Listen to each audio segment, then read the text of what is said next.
Buenos días, bienvenidos después de las vacaciones y vamos a comenzar entonces con la tarea.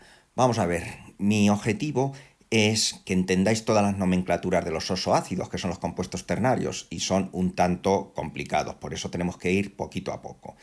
La nomenclatura tradicional, aunque estamos viendo las reglas de 2005, en el caso de los ozoácidos se siguen empleando la nomenclatura tradicional. Y la nomenclatura tradicional es la que emplea antiguos prefijos. Bueno, tenemos que aprender bien los prefijos. Para eso lo importante de todo, lo que os he colgado ya, es saber cuántos números de oxidación tiene cada elemento.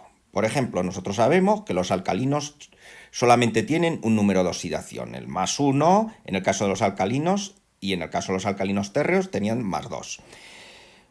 Los metales, aquí hay más variedad. Por ejemplo, el hierro tiene +2 y +3, dos números de oxidación. El teluro, he puesto un ejemplo, aquí no se ve bien, +2, +4 y +6. Sería un ejemplo de 3 números de oxidación. Y luego de 4 números de oxidación tendríamos, por ejemplo, los halógenos. Por ejemplo, el cloro, que tendría +1, +3, +4 y +5. Para los ozoácidos solamente nos vamos a fijar en los números de oxidación positivos, ¿vale? Vale. Es decir, que cuando recurramos a esta tabla, que la tendríamos que ir memorizando, nos vamos a fijar únicamente en toda esta historia en los positivos. Bueno, vamos a ver, la tabla es muy sencilla. Cuando solamente hay un número de oxidación, por ejemplo en los alcalinos, el sufijo es lo que se pone al final, que se le pone el sufijo ico.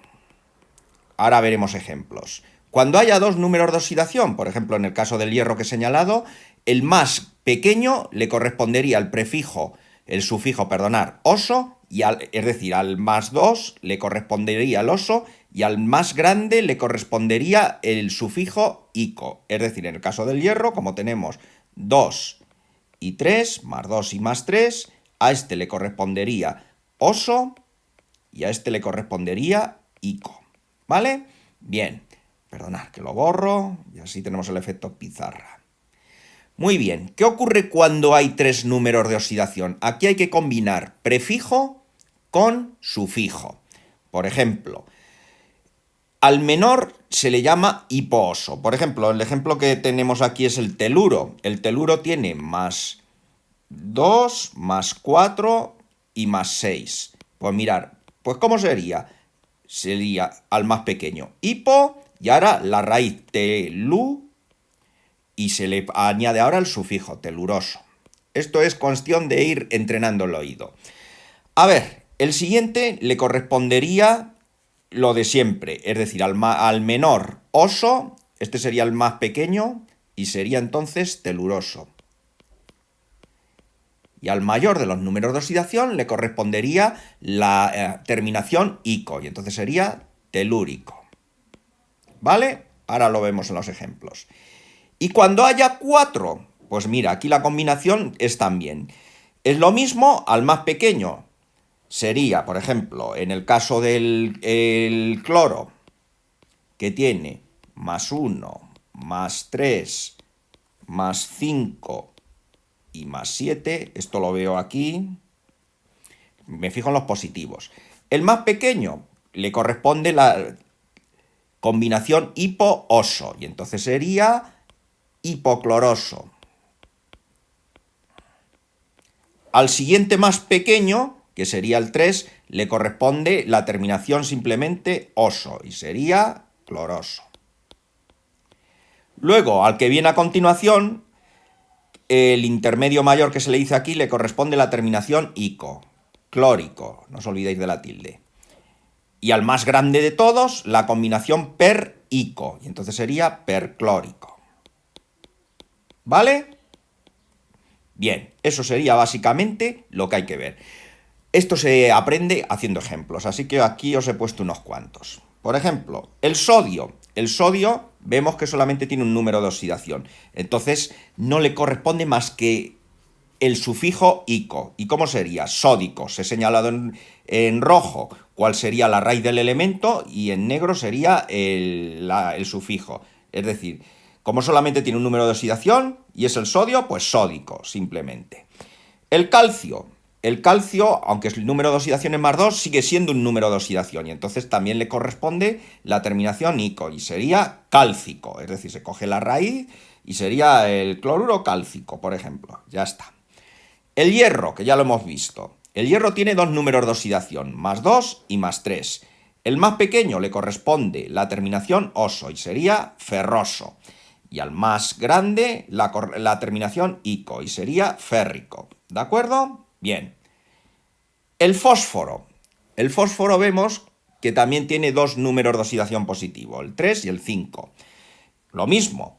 Al más pequeño la terminación oso y al más grande ico. Y entonces sería fosforoso y fosfórico. ¿De acuerdo? Hay que dejarse llevar un poquito por el oído, pero no os preocupéis que esto con la práctica se va adquiriendo a lo largo del tiempo. Ya sé que estamos en una situación un tanto extraña con esto de que no tenemos las clases presenciales, pero os transmito total y absoluta tranquilidad. Es decir, simplemente dejaros llevar por lo que yo os diga en este caso. ¿De acuerdo? Venga. A ver, el teluro tiene tres números de oxidación, como hemos observado aquí. ¿Veis? Positivos, 2, 4 y 6. Uy, vaya, las cosas del directo. Al más pequeño le corresponde la combinación hipo-oso, y entonces sería hipo... que lo he borrado. Perdonad. A ver. Vale. Sería hipoteluroso. Exactamente, hay que coger la raíz del elemento. Al siguiente le correspondería la terminación oso y sería teluroso. Al siguiente la terminación ico y telúrico. ¿De acuerdo? Esto es simplemente práctica y ver cuántos números de oxidación va teniendo cada elemento. Los halógenos son los ejemplos característicos de 4 números de oxidación. Entonces, el bromo es un halógeno y vamos a ver, el más pequeño, que es el 1, le correspondería hipo-oso y entonces sería hipobromoso. Es decir, dices que es el bromo, no le podríamos poner así. Es que suena muy mal, fíjate, hipobromoso. No, hipobromoso. Es decir, que aquí hay que también dejarse orientar por el oído. El 3 le correspondería a la terminación oso y sería bromoso. El 5, la terminación isco y sería brómico. Brómico, exactamente, le ha faltado la tilde ahí.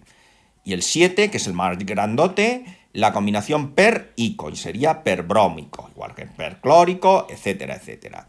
¿De acuerdo? Bien. Otra cosa quiero deciros. A partir de ahora voy a ir cargando las tareas a través del Classroom. Es decir, ya no me tenéis que mandar correos electrónicos. Yo os crearé una tarea y en la misma tarea podréis ir colgando las fotografías que me hagáis. Y así ya las tengo todas